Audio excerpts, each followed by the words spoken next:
orang tersangka. Dan sedangkan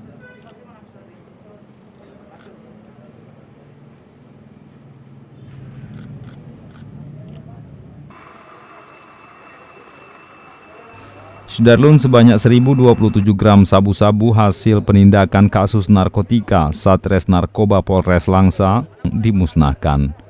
Pemusnahan juga dilakukan terhadap 104 kg ganja sitaan Badan Narkotika Nasional Kota Langsa. Sepanjang tahun 2020, kepolisian di Langsa mengungkap 120 kasus penyalahgunaan narkotika. Kondisi ini menjadikan Kota Langsa sebagai salah satu daerah yang masih cukup rawan atas tindakan kejahatan ini. Perang terhadap narkoba dan upaya menyelamatkan generasi penerus kita. Kita tidak akan pernah berhenti memerangi penyalahgunaan narkoba. Dari Langsa, Zubir, Serambion TV.